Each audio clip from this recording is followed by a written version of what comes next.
আজকে whole wheat dry fruits loaded একটা কেকের রেসিপি নিয়ে চলে এসেছি আপনাদের কাছে, যেটার টেস্টটা জাস্ট বলে বোঝানো যাবে না, দারুণ টেস্টি আর তার সাথে সাথে হেলদিও। কারণ এই কেকটার মধ্যে একটুও ময়দা দেওয়া নেই, সম্পূর্ণ আটা দিয়ে তৈরি। আর ড্রাই ফ্রুটস আপনারা আপনাদের পছন্দ মতো যত ইচ্ছা দিতে পারেন। আমিও এখানে প্রচুর পরিমাণে ড্রাই ফ্রুটস দিয়ে কিন্তু কেকটা বানিয়েছি। আর এত বড় সাইজের কেক কিন্তু বাজার থেকে কিনতে গেলে অনেক বেশি দাম নিয়ে নেবে, বাড়িতে কিন্তু অনেক কম খরচাতেই এটা রেডি হয়ে যায়। চলুন তাহলে ঝটপট রেসিপিটা দেখে নেওয়া যাক। আর ভিডিওটা ভালো লাগলে অবশ্যই আমার চ্যানেলটিকে সাবস্ক্রাইব করতে ভুলবেন না। আমি কেকটার জন্য প্রথমে এখানে 1 কাপ পরিমাণ চিনিকে মিক্সি জারের মধ্যে দিয়ে ভালো করে গুঁড়ো করে পাউডার করে নিয়েছি। আর হাফ কাপের একটু বেশি পরিমাণ মানে 2/3 পরিমাণ দিয়ে দিচ্ছি এখানে সাদা তেল। এবার চিনির গুঁড়োর সাথে সাদা তেলটা খুব ভালো করে যখন মেশানো হয়ে যাবে, তখন এর মধ্যে 1 টেবিল চামচ দিয়ে দিচ্ছি ভ্যানিলা এসেন্স, এটা ফ্লেভারের জন্য। আর ভ্যানিলা এসেন্সটা দিলে কেকে কিন্তু খুব সুন্দর একটা সুগন্ধ বেরায়। এবার খুব ভালো করে এটাও মিশিয়ে নিয়েছি। আর তারপরে এখানে আমি 2 কাপ পরিমাণ দিয়ে দেবো আটা। আমি কিন্তু কেকটা সম্পূর্ণ আটা দিয়ে তৈরি করব। আর আরেকটু টেস্ট বাড়াবার জন্য এখানে আমি 4 টিস্পুন দিয়ে দিচ্ছি পাউডার মিল্ক। আপনারা কিন্তু পাউডার মিল্ক না দিয়েও বানাতে পারেন, তবে দিলে কিন্তু কেকের টেস্টটা আরও বেশি বেড়ে যায়।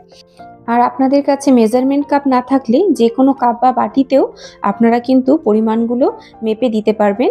যতটা চিনি নেবেন তার ডবল পরিমাণ এখানে আটা দেবেন, তাহলে কিন্তু মিষ্টিটা খুব ভালোভাবে বজায় থাকবে।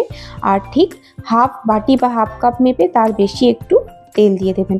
এবার 2 চিমটি মতো নুন দিয়েছি, দিয়ে ভালো করে মিশিয়ে নিয়ে অল্প অল্প করে নর্মাল টেম্পারেচারে রাখা দুধ দিয়ে আমি এখানে একটা স্মুথ ব্যাটার রেডি করে নিচ্ছি আমাদের কেকের জন্য। আর মিশ্রণটা কিন্তু খুব বেশি পাতলা করব না, না তো কিন্তু সমস্ত ড্রাই ফ্রুটসগুলো একদম কেকের নিচে তলায় বসে যাবে, কেকের মিডিলে কোনো ড্রাই ফ্রুটস থাকবে না। তো এখানে আমি অনেকগুলো ড্রাই ফ্রুটস নিয়ে নিয়েছি, যা যা আমার হাতের কাছে বাড়িতে ছিল। মোরব্বা নিয়েছি, খেজুর নিয়েছি, আলমন্ড বাদাম, কিশমিশ, কাজু বাদাম। কুচি কুচি করাগুলো আমি কেকের ব্যাটারের ভেতরে দেবো, আর যেগুলো বড় বড় টুকরো রেখেছি সেগুলোকে আমি কেকের ওপরে দেবো। আর যেহেতু আমাদের বাড়িতে মোরব্বাটা খেতে সবাই ভীষণ ভালোবাসে, তাই আমি এখানে কিন্তু মোরব্বাটা বেশি পরিমাণে ব্যবহার করেছি। আপনারা আপনাদের পছন্দ মতো যে কোনো ড্রাই ফ্রুটস দিতে পারেন। এবার 1 চামচ ময়দা দিয়ে সমস্ত ড্রাই ফ্রুটসগুলোকে হালকা করে কোট করে নেব, তাহলে কিন্তু খুব ভালোভাবে ড্রাই ফ্রুটসগুলো মাঝখানেও থাকবে, কেকের সব নিচের দিকে নেমে যাবে না। এবার একটা চালনি দিয়ে ভালো করে এক্সট্রা ময়দাগুলোকে ঝরিয়ে নিলাম। দেখতে পাচ্ছেন এতটা ময়দা, এই ময়দাটা আবার কিন্তু আমার নেক্সট স্টেপে কাজে লাগবে, তাই ওটা সাইডে রেখে দিলাম। আর ব্যাটারের মধ্যে ড্রাই ফ্রুটসগুলোকে দিয়ে ভালো করে একটু মিশিয়ে দিচ্ছি, হালকা হাতেই মেশাচ্ছি, খুব বেশি আর জোরে জোরে ফাটার দরকার নেই। দেখতেই পাচ্ছেন ঘনত্বটা একটু গাঢ়ই রেখেছি আমি, এই কারণেই বলছিলাম একটু গাঢ় রাখতে, না তো কিন্তু ড্রাই ফ্রুটসগুলো তলার দিকে চলে যাবে। এবার একটা কেক টিনের মধ্যে আমি বাটার পেপার দিয়ে তার উপর থেকে একটু অয়েল ব্রাশ করে দিচ্ছি ভালো করে। আর আপনাদের কাছে কেক টিন না থাকলে যে কোনো স্টিলের বাটি বা অ্যালুমিনিয়ামের বাটিতে আপনারা কিন্তু কেকটা সেট করতে পারবেন। একটা পেপারের উপর এরকম অয়েল ব্রাশ করে নেবেন, তাহলেও হবে। বাটার পেপার না থাকলেও যে কোনো খাতার পেজেও আপনারা নিতে পারবেন, যাতে কোনো লেখা থাকবে না, পরিষ্কার খাতার পেজ। তার উপর একটু অয়েল ব্রাশ করে নিলে কেকটা তুলতে খুব সুবিধা হবে। এবার আমি একটা হাঁড়ির মধ্যে নুন দিয়ে একটা স্ট্যান্ড বসিয়ে এটাকে গ্যাসের মধ্যে বসিয়ে দেবো প্রিহিট করার জন্য। আগে থেকে কেক দেওয়ার আগে কিন্তু ভালো করে এটাকে গরম করে নিতে হবে। আর যে বড় বড় করে রাখা ড্রাই ফ্রুটসগুলো ছিল সেইগুলোকে এবারে ওই যে এক্সট্রা ময়দাটা ছড়িয়ে রেখেছিলাম তার মধ্যে দিয়ে দিচ্ছি, দিয়ে আবার হালকা করে কোট করে নেব। এই ড্রাই ফ্রুটসগুলো দিয়ে আমি কেকের ওপরটা সাজিয়ে নেব। আর আমার হাঁড়ির যে নুনের কালারটা আপনারা কালচে দেখে কিন্তু ভাববেন না ওটা নুন নয়, ওটা নুনই।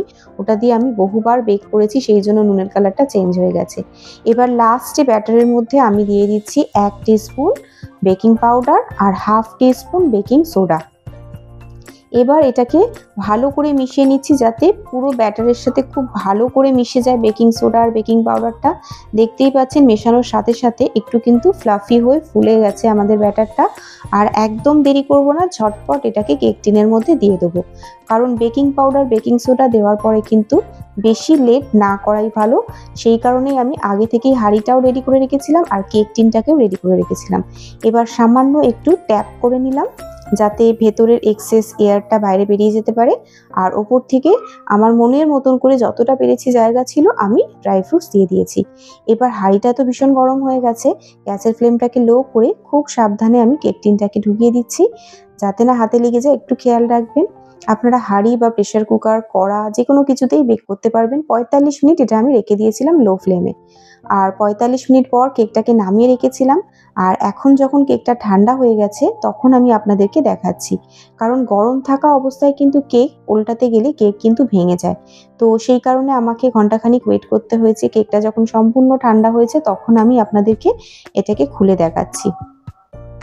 কেকটা দেখেই বুঝতে পারছেন কত সুন্দরভাবে বেক হয়েছে। ব্যাক সাইডটা কিন্তু একটুও পুড়ে যায়নি, খুব সুন্দর একটা কালার এসছে, পারফেক্ট কালার কেকের।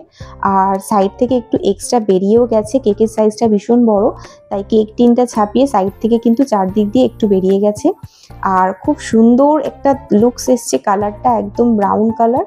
আর সত্যি কথা বলতে এর টেস্টটা এত সুন্দর ছিল যে বলে বোঝানো যাবে না। আর এরকম টেস্ট কিন্তু আপনারা দোকানেও খুঁজে পাবেন না। আর টেস্টের সাথে সাথে হেলদিও বটে, যেহেতু এটা সম্পূর্ণ আটা দিয়ে তৈরি। আর নিজেদের ইচ্ছা মতো পছন্দ মতো ড্রাই ফ্রুটস দিয়ে কেকও বানানো যাবে বাড়িতে বানালে। তো সেই কারণেই আমি বলছিলাম একবার অবশ্যই কিন্তু এটা ট্রাই করে আপনারা দেখতে পারেন। সম্পূর্ণ আটা দিয়ে এত ভালো কেক যে তৈরি হয় আপনারা না খেলে বুঝতে পারবেন না। দারুণ অসাধারণ একটা টেস্টের কেক। আর এগুলোকে আমি স্লাইস করে কেটেছি, দেখতেই পাচ্ছেন প্রত্যেকটা বাইটে কিন্তু ড্রাই ফ্রুটস পাওয়া যাবে। আর আমাদের বাড়িতে তো ভীষণ ভালো লেগেছে। মোটামুটি এই কেকটা আপনারা একবার বানিয়ে কিন্তু 1 সপ্তাহ রেখেও খেতে পারবেন যে কোনো কন্টেনারের মধ্যে।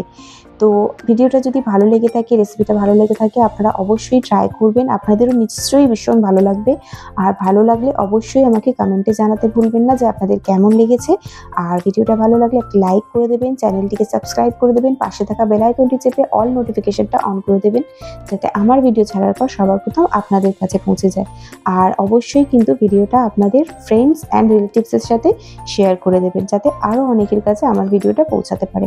এরকমই নতুন নতুন রেসিপি নিয়ে আবার চলে আসবো আপনাদের কাছে। ততক্ষণ সবাই খুব ভালো থাকবেন, সুস্থ থাকবেন, সাবধানে থাকবেন। আর এরকমই আমার রেসিপি দেখতে থাকবেন। আজকের মতো এতটাই, আবার দেখা হবে নেক্সট ভিডিওতে। ততক্ষণের জন্য সবাইকে টাটা।